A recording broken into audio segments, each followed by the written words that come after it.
Qué gustazo, veo aquí caras conocidas, caras nuevas. Es para mí de verdad un enorme placer poder estar con ustedes hoy en esta tarde de miércoles, hablando de la presentación de este webinar que se titula Judaísmo y Arte, un viaje por la historia del pueblo judío y sus manifestaciones estéticas. Me presento para todas las personas que no tengo el gusto de conocerlas. Yo soy Luis Huitrón, soy doctor en Historia del Arte, maestro en Estudios Judaicos, egresado justamente del plan de la carrera de Estudios Judaicos, maestro en Historia del Arte y Curaduría, licenciado en Historia y técnico en Restauración. A lo largo de mi carrera me he dedicado al estudio del arte sacro, estableciendo como puentes de iconografía y de análisis histórico en el arte y en el arte sacro entre el judaísmo y el cristianismo. Y bueno, desde que terminé la maestría de estudios judaicos hace ya un par de años, creo que un poco más, pues me he dedicado al estudio y a la metodología del arte judaico, ¿no? Entonces, en nuestra universidad hebraica que nos permite, pues, ahondar en estos temas, ¿no? Porque como bien lo decía el video, es la única universidad en temas judaicos con estos programas. Y justamente, y aquí empieza la historia del seminario y la presentación de este seminario, de este diplomado, justamente ante la falta de una metodología de arte para entender el arte judío y las manifestaciones del arte judío, en algún momento mi querido Danny Feinstein me invitó a generar un programa. De estudios. Esto comenzó como una serie de cursos de historia del arte judío, pero la verdad es que ya a lo largo de los años ha agarrado bastante fuerza, bastante importancia.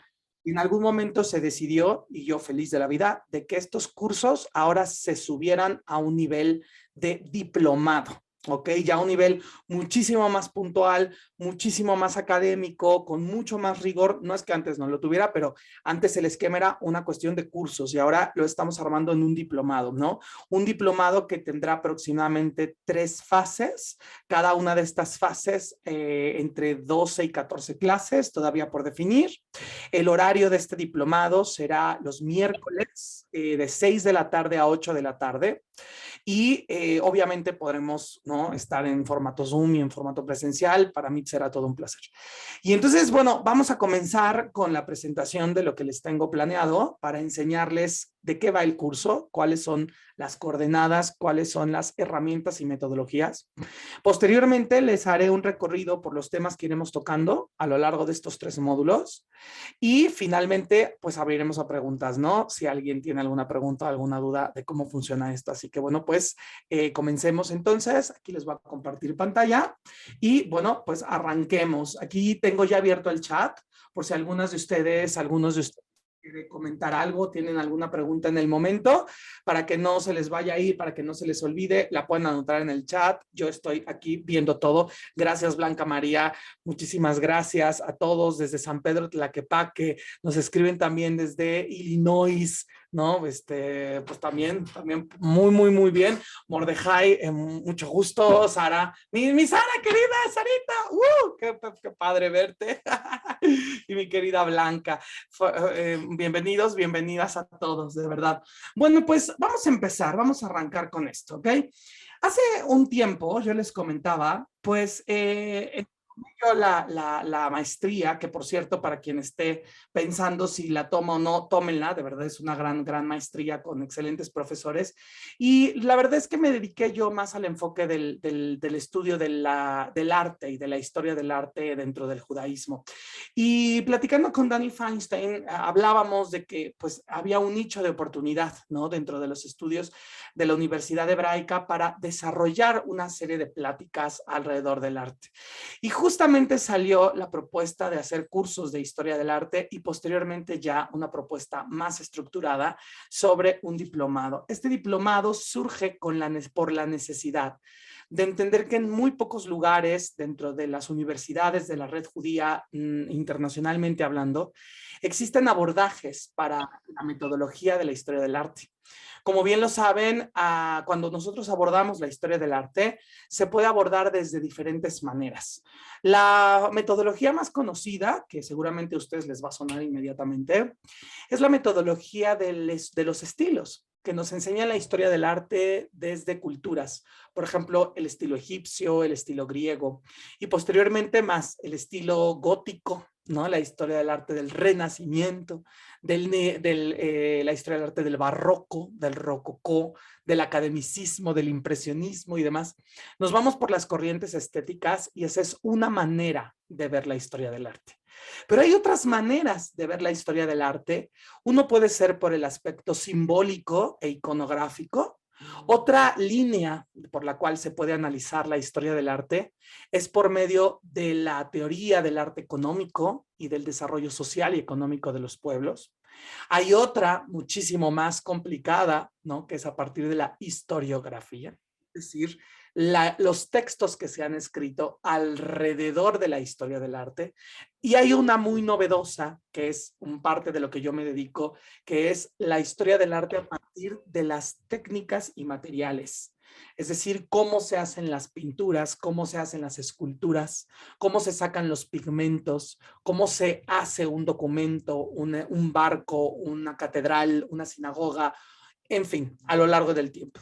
Entonces, cuando hay tantas maneras de ver la historia del arte, no solamente la tradicional ya dada de la historia de los estilos, pues surge justamente la necesidad de abordarlo de manera más profunda.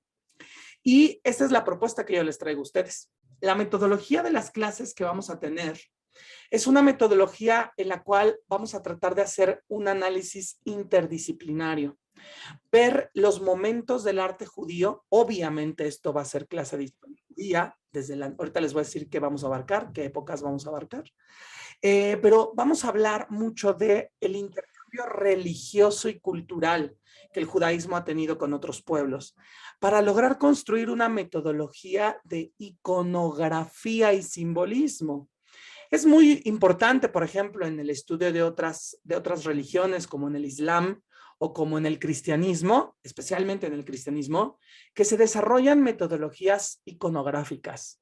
Y bueno, podemos entender cuál es la iconografía de la Virgen María, la iconografía de las escenas del cristianismo, de los santos, de los ángeles, de las santas.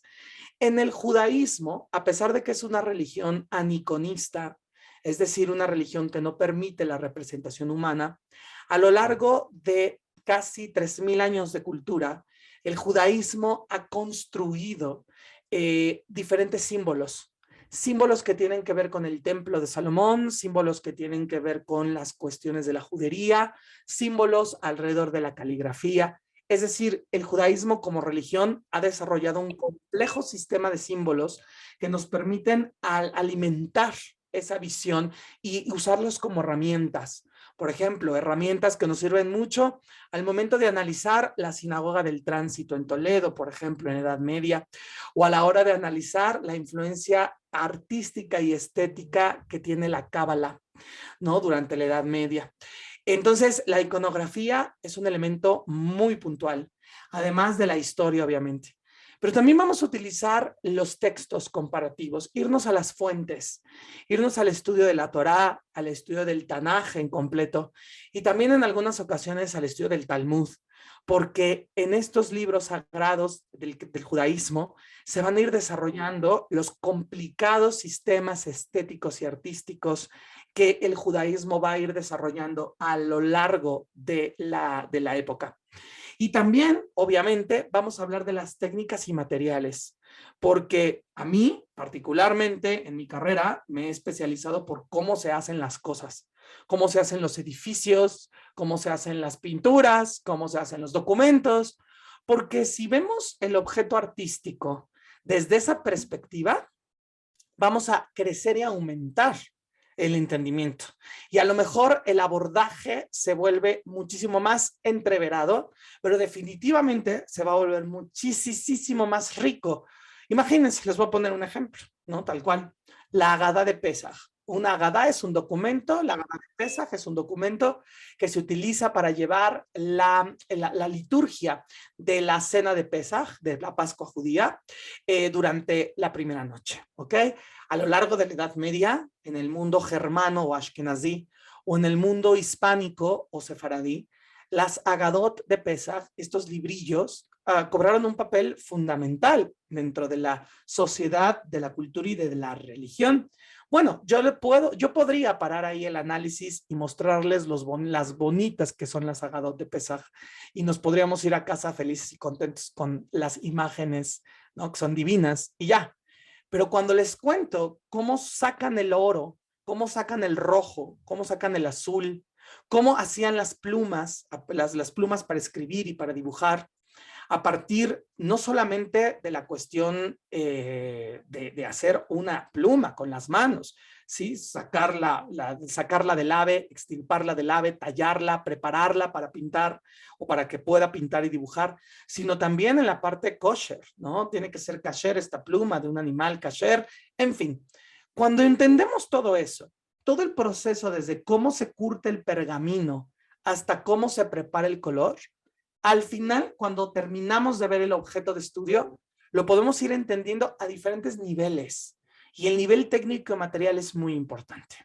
Claro que en la historia del arte en general, la cuestión de lo técnico y material pues, no estaba tan desarrollada realmente a lo largo de las décadas anteriores, pero gracias a la tecnología que como investigadores hemos aplicado y como científicos han desarrollado, podemos abordar la historia del arte a partir de rayos X, ¿no?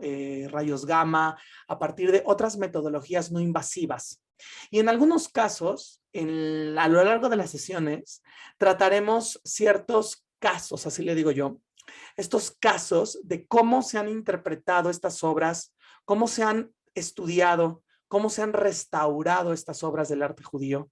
Y también vamos a meternos un poquito en la física y en la biología al hacer el análisis de ciertos casos especiales, ¿no? Entonces, este es el objetivo. El objetivo del curso es que abordemos todas las piezas de arte judío con estas metodologías interdisciplinarias, la de la historia, la de la temática, la de la fuente literaria, la de la fuente figurativa, la de la iconografía y la simbología, obviamente la de su contexto histórico y la de las técnicas y materiales. ¿Y por qué? Bueno, pues porque cuando vemos la historia del arte de las religiones, nos damos cuenta que el arte cristiano tiene muchísimas metodologías y procesos de abordaje, y que el arte islámico también los tiene. Pero el arte judío no tiene tanta investigación en ese sentido.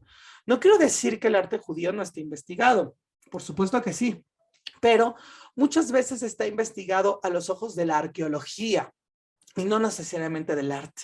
Entonces, uno de los objetivos más grandes de este seminario, ¿no?, de este diplomado, es que vayamos construyendo ustedes y yo una nueva metodología para poder abordar el arte judío, ya sea arquitectura, escultura, pintura, música también nos vamos a meter, y posteriormente también otras expresiones plásticas como la fotografía, como el happening, como el performance, ya mucho más tardías que surgen a partir del siglo XX. ¿Ok? Y al final es entender al arte judío que se va gestando, sí por el pueblo judío, pero también por las varias conexiones que el pueblo judío tiene con otras culturas y con otras religiones. Desde la antigüedad muy antigua, este choque cultural y que tiene con Egipto, con el mundo asirio, con el mundo babilónico, con el mundo persa, con el mundo griego, con el mundo romano y posteriormente con el mundo cristiano, con el mundo islámico, por supuesto, y posteriormente con la modernidad misma del occidente. ¿Ok?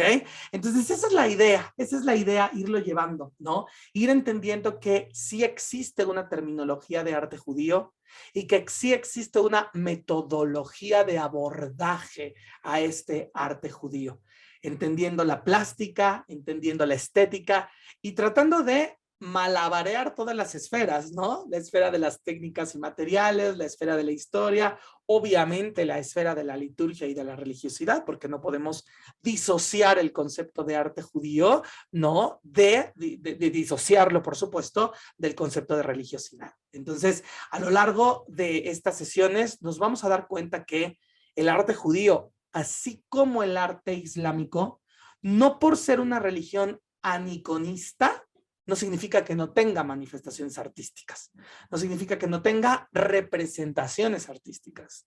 Y lo más importante, no significa que no tenga una metodología de abordaje. Y bueno, les quemo un poquito, la verdad, les spoileo un poquito, la verdad, es que tengo yo un objetivo, mi objetivo final, es un objetivo bastante ambicioso.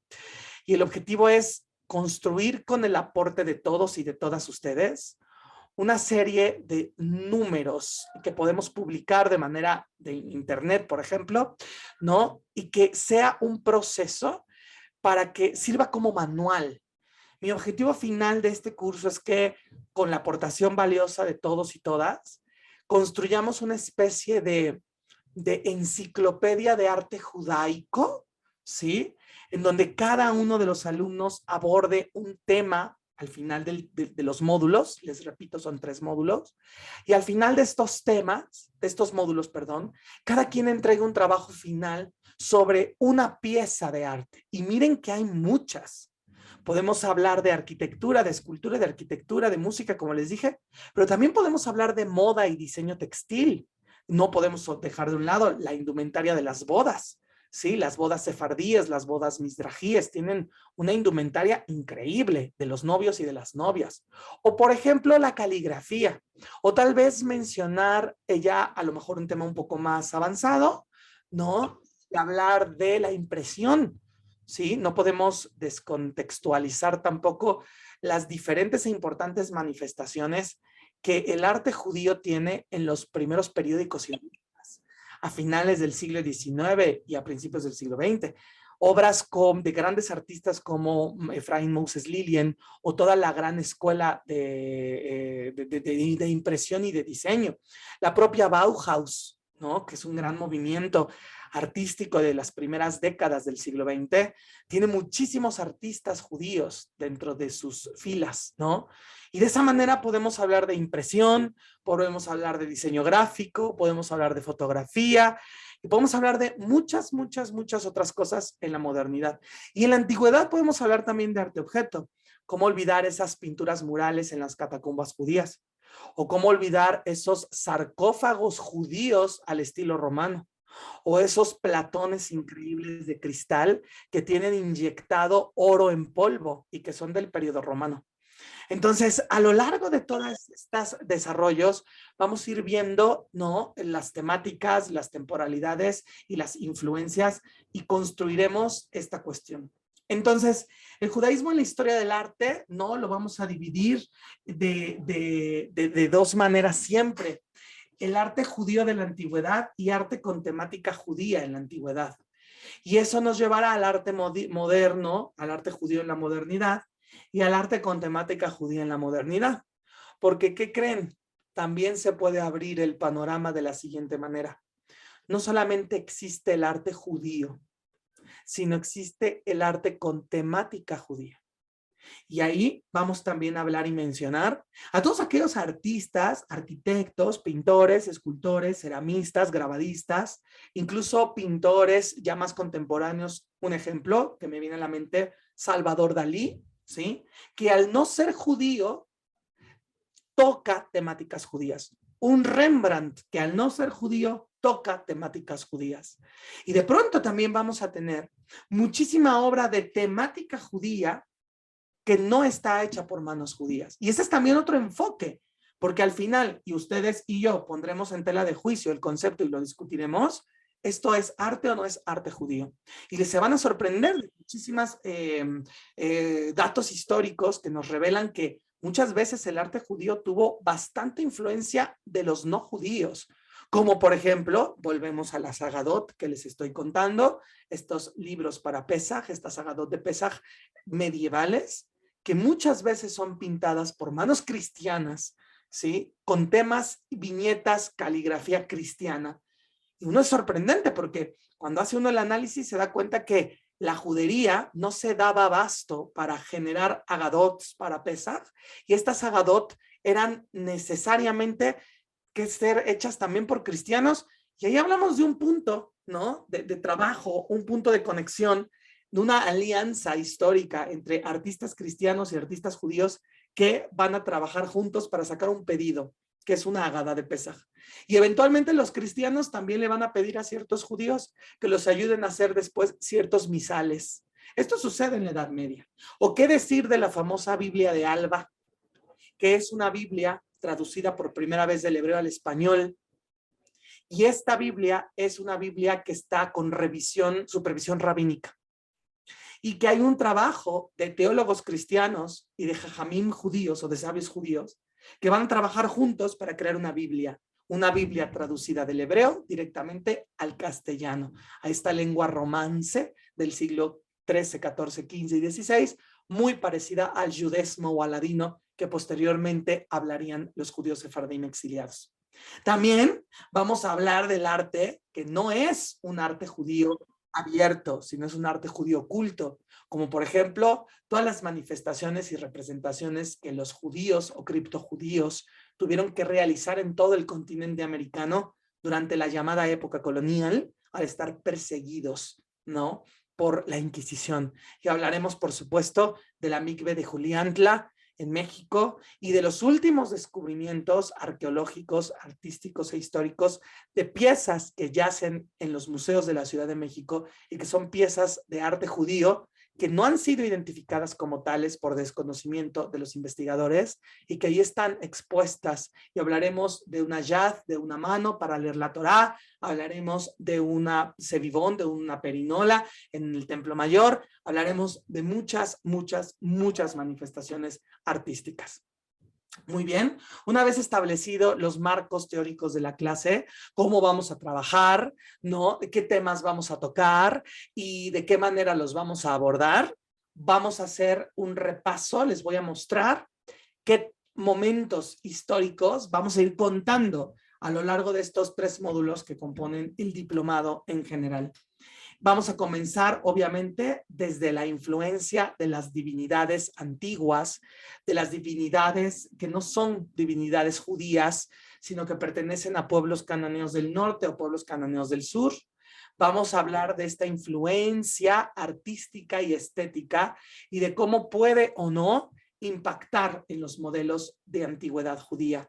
¿Qué cosas los judíos de la antigüedad, me refiero al siglo XIII, siglo XII, siglo XI, van a utilizar de las otras culturas? ¿Qué culturas podrían ser? Culturas como el mundo egipcio, o el mundo asirio, como el mundo persa, babilónico, como el mundo acadio, ¿no? Y eventualmente iremos dando forma a la liturgia ya judía, ya estrictamente monoteísta, ya estrictamente con los valores del judaísmo antiguo, y analizaremos a nivel simbólico, iconográfico, contextual y técnico y material, obviamente también de las fuentes bíblicas, las cuestiones de los templos de Salomón. ¿Cuántos templos hubo? ¿Cuáles son las remodelaciones? ¿Qué significaban sus espacios? ¿De dónde los tomaron? ¿Cuál es el templo de Zorobabel? ¿Qué es el templo de Jaquim de Boaz?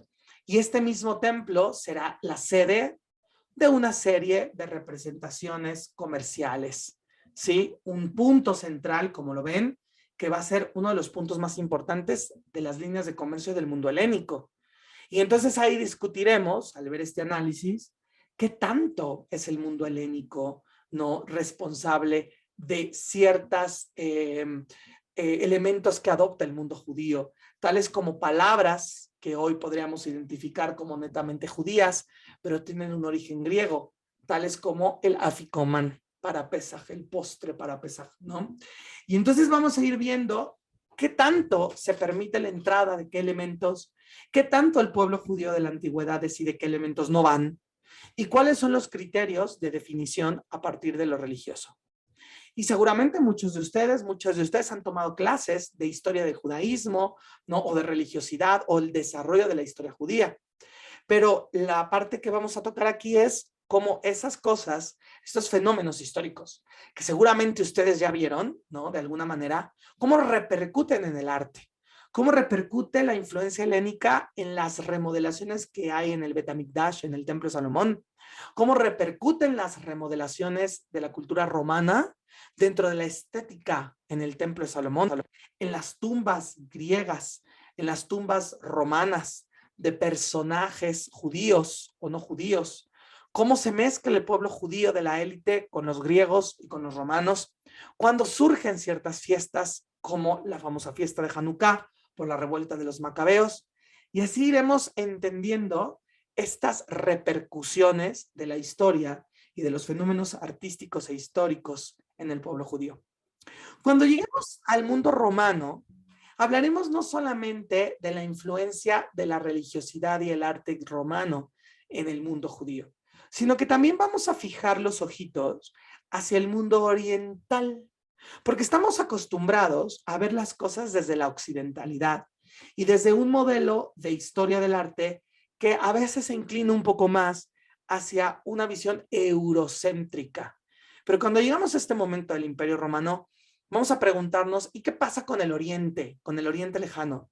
¿Existe alguna representación del judaísmo en el Oriente? ¿Existe al revés alguna adopción de ideas orientales, de estéticas orientales en el judaísmo? Y hablaremos de la religión mitraica o zoroástrica, hablaremos de la influencia también de la concepción del lejano oriente, qué tanto influyen elementos del confucianismo, del taoísmo, ¿ok? No solamente en el judaísmo, sino en el mundo en general de esa época. ¿Qué conceptos podemos ver que pudieran traer una raíz de hasta por allá? ¿Ok? ¿Y qué pasa con el mundo persa, el mundo sasánida, que es un imperio súper importante y que muy poca gente conoce? ¿Cuáles son las influencias que tiene el mundo sasánida, el imperio sasánida hacia Roma? Y vamos a descubrir que son varias. Les voy a spoilear una, el mosaico. El mosaico que hoy denominaríamos como mosaico romano o como mosaico bizantino, tiene su origen en el imperio sasánida. Un imperio sasánida que gusta hacer representaciones de mosaico, de columnas, de pavos reales, de cortinajes.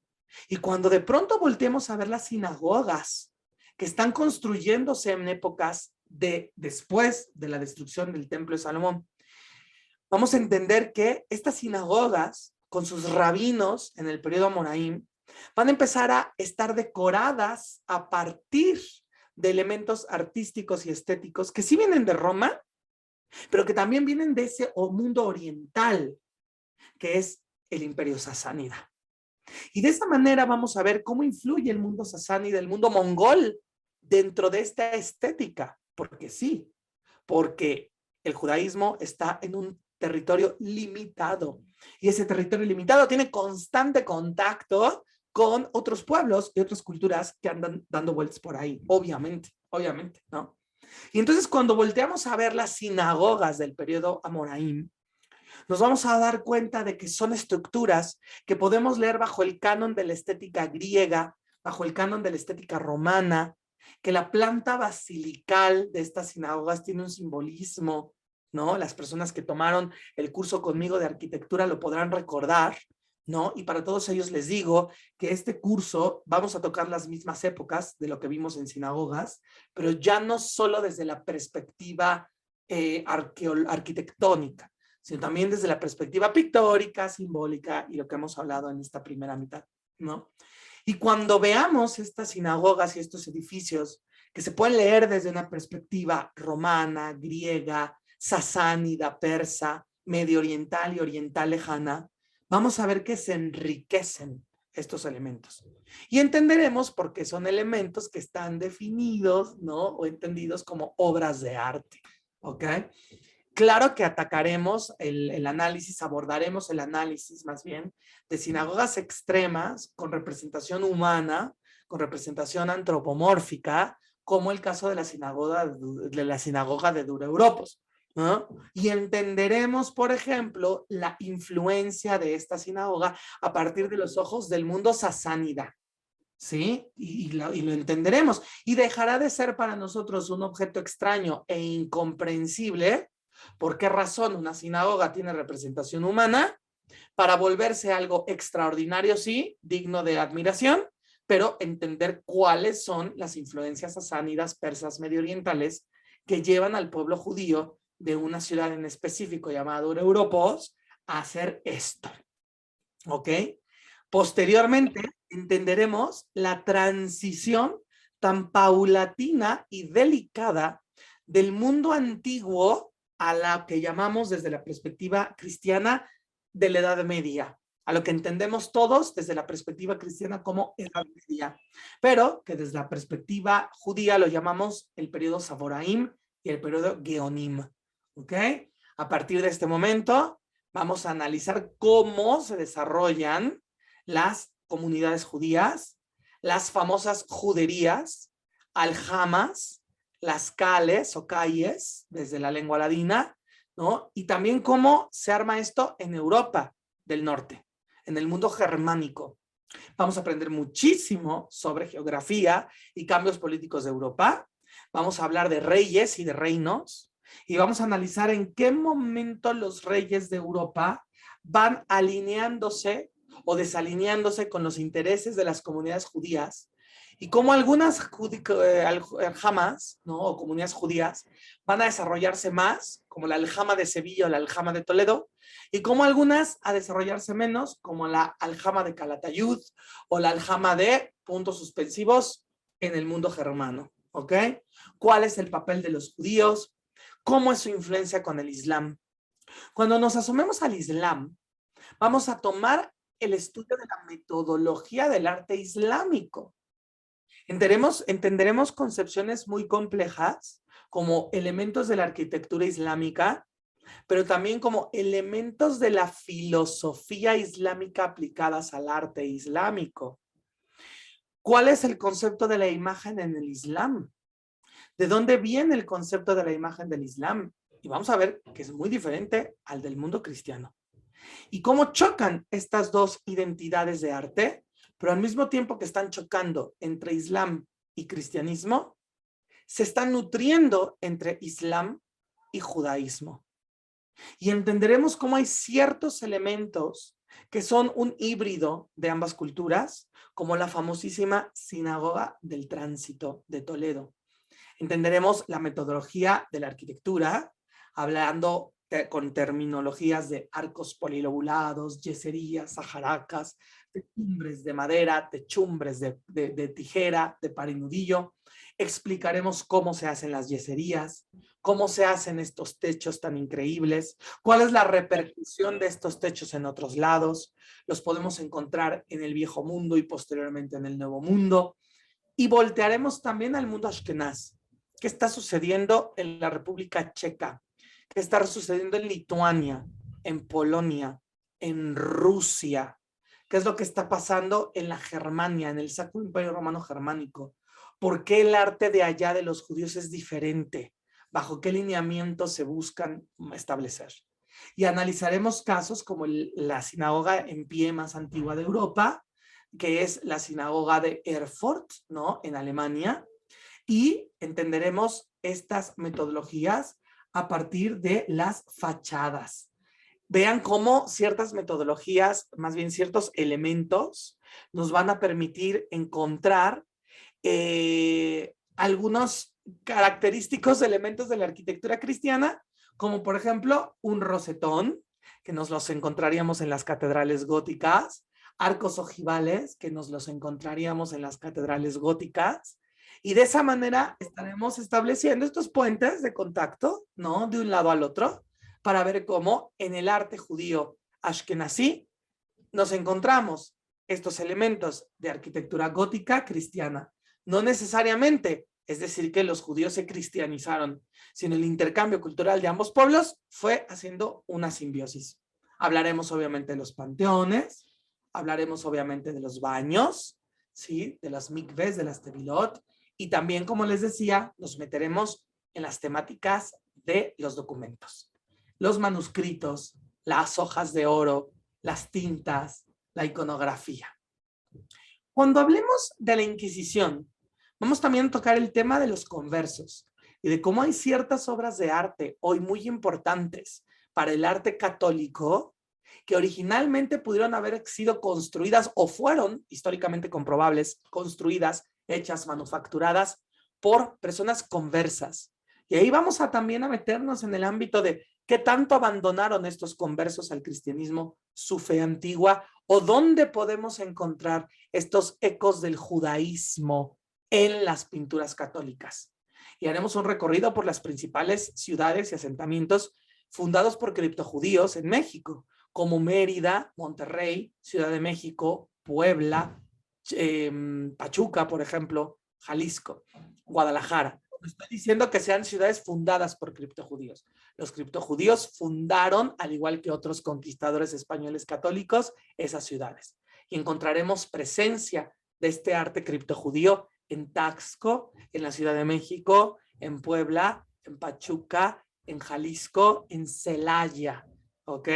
Y también será una pues, forma de verlo. Para todos nuestros compañeros, amigos, amigas que nos visitan de otros países, ¿sí? También vamos a hacer casos, estudios de casos de edificios, arquitectónicamente hablando, lugares que están en la zona holandesa del Caribe, en lo que antiguamente era una zona portuguesa o flamenca o holandesa, y también hablaremos de ciertos casos del virreinato de Colombia, del virreinato del Perú, del virreinato de la Capitanía de Santiago o la Capitanía del Río de la Plata, también. Y también hablaremos, por supuesto, de las primeras sinagogas sefaradí en Nueva Ámsterdam, que hoy es Nueva York, ¿ok? Ya entreverado el mundo en el siglo XVII y XVIII, hablaremos del impacto de la modernidad y de la filosofía de Baruch Spinoza y cómo impacta este desarrollo en la parte artística. Tendremos el estudio de artistas no judíos que pintan la realidad judía, tales como Rembrandt, y analizaremos las obras más importantes a nivel simbólico, a nivel histórico, pero también a nivel técnico y material, y nos sorprenderemos, por ejemplo, de que pinturas como La novia judía de Rembrandt tiene el vestido rojo pintado con grana cochinilla traída directamente de Oaxaca, en México. Entonces, ese tipo de cosas, ¿no? Vamos a ir viendo también que no solamente nos vamos a quedar en el espectro del arte judío, sino vamos a ir desarrollando estos elementos del arte judío hacia otras aristas. Rembrandt, como uno de los primeros artistas cristianos, que pinta de manera decente y crítica a los judíos, no de manera satírica, como lo haría la iglesia durante toda la Edad Media. Y también entenderemos el resurgir de un modelo sefaradí en Holanda, con la gran sinagoga o esnoga de Ámsterdam, y lo que ello conllevó para el impacto de un mundo cultural en el norte de Europa. Impacto que va a ser crecido por el mundo yiddish, que claro, también hablaremos de ello. Más adelante, cuando lleguemos al siglo XIX, estudiaremos un fenómeno muy importante que no habríamos visto antes: la emancipación de los judíos, las leyes de ciudadanía de los judíos, y cómo estos judíos empezaron a entrar a las grandes academias de arte. Y hablaremos de cómo pintores como Eugène Delacroix o Ingres, ¿no? Otros grandes pintores, van a tener alumnos judíos. Y estos alumnos judíos van a empezar a replicar pinturas costumbristas con temática religiosa o temática costumbrista a lo largo de las academias. Y entonces empezaremos a ver este realismo o este romanticismo de la academia del siglo XIX en personas, en hombres bien importantes, como Moritz Daniel Oppenheim, el primer ciudadano alemán que entra a una academia de arte alemana siendo judío abiertamente. Y ahí ya cambia el asunto.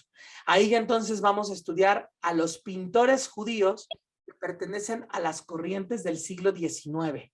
El romanticismo, el realismo, el prerrafaelismo, y sus principales exponentes en las academias de arte en Alemania, en Francia, en Inglaterra, en Lituania, en Rusia. Y vamos a ver cuáles son las temáticas más importantes: la boda, el entierro, la pena, el retrato personal, el retrato religioso, la visión de los judíos de la modernidad hacia sus congéneres, a sus correligionarios, perdón, y también hacia sus correligionarios del mundo ortodoxo. Y veremos las representaciones del arte académico, pero también las representaciones de un arte ashkenazí, un arte yiddish, muy del shtetl, de la villa judía. Y hablaremos de la música de los músicos klezmorim, de la música klezmer, y hablaremos de la literatura de los cuentos jasídicos, ¿no? Y tocaremos estas manifestaciones artísticas hasta llegar al rompimiento de la academia en el impresionismo. Y en el impresionismo seguiremos el estudio de los principales artistas ya, judíos y no judíos con temática judía a lo largo de todas las vanguardias. Me refiero al impresionismo, al postimpresionismo, al puntillismo y eventualmente de ahí al cubismo, fauvismo, dadaísmo, expresionismo alemán, obviamente, surrealismo, el futurismo, arte onírico y todos. Veremos también qué personas son importantes a la hora de cambiar el mercado del arte. Y hablaremos de dos mujeres, las dos judías, que son responsables de la enorme transición del arte del museo a la galería.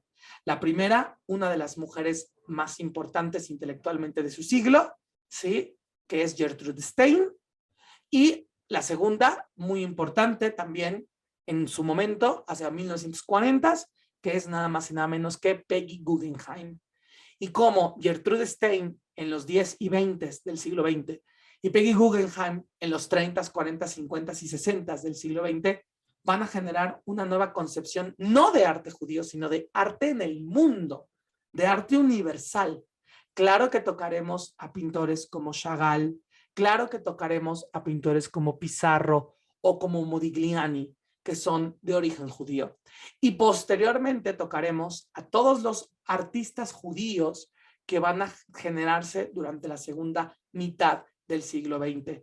Artistas de origen judío como Mark Rothko o incluso algunos que no son artistas, pero son mercaderes de arte como Lee Krasner, la esposa de Jackson Pollock.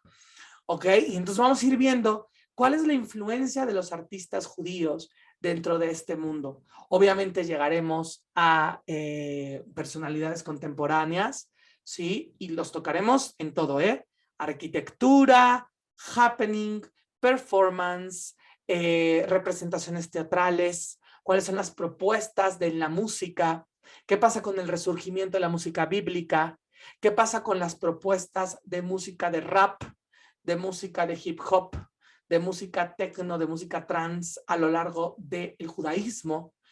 Exponentes importantísimos el día de hoy, como lo son Victoria Hanna o como lo son el grupo, ahí se me va a caer el nombre ahorita les digo, Astras, Astrayax, que es una representación de un grupo muy extraño de música rap, de música punk, que mezcla un poquito, ¿no? Las representaciones judías, o otros, por ejemplo, que se lo hacen en el mundo judío igual del arte actual, de la música actual, pero con un sustento completa y absolutamente bíblico, como el grupo Darshan, ¿ok? Entonces, hablaremos de todas estas representaciones, ¿no? Y llegaremos al final, en el último módulo, a entender todas estas manifestaciones y representaciones del arte judío a lo largo de los siglos, a lo largo de la geografía del mundo y entendiéndolo bajo el nivel histórico, bajo el concepto artístico, de la fuente figurativa, de las técnicas materiales, de la simbología y de la iconografía. Todo eso, de a poquito en poquito, obviamente siempre de la mano y obviamente siempre de una serie de lecturas que acompañarán nuestro viaje. ¿Ok? Les repito, la estructura son sesiones de 2 horas en formato híbrido. Vamos a poder tener estas sesiones los miércoles de 6 a 8 de la noche, hora de México, claro está, hora de la Ciudad de México. Y vamos a tener todo este desarrollo a lo largo de, me parece que son 14 sesiones por módulo, ¿ok? Terminando el módulo 1, nos seguiremos con el 2 y eventualmente terminaremos con el 3. El módulo 1 va a abarcar toda la antigüedad hasta los inicios de la Edad Media. El módulo 2 abarcará toda la Edad Media hasta el rompimiento con el impresionismo en el año de 1872. Y el módulo 3 buscará abarcar todo el arte moderno, es decir, de 1872 con el impresionismo a 1950, con el expresionismo abstracto, y en adelante de 1950 hasta la actualidad.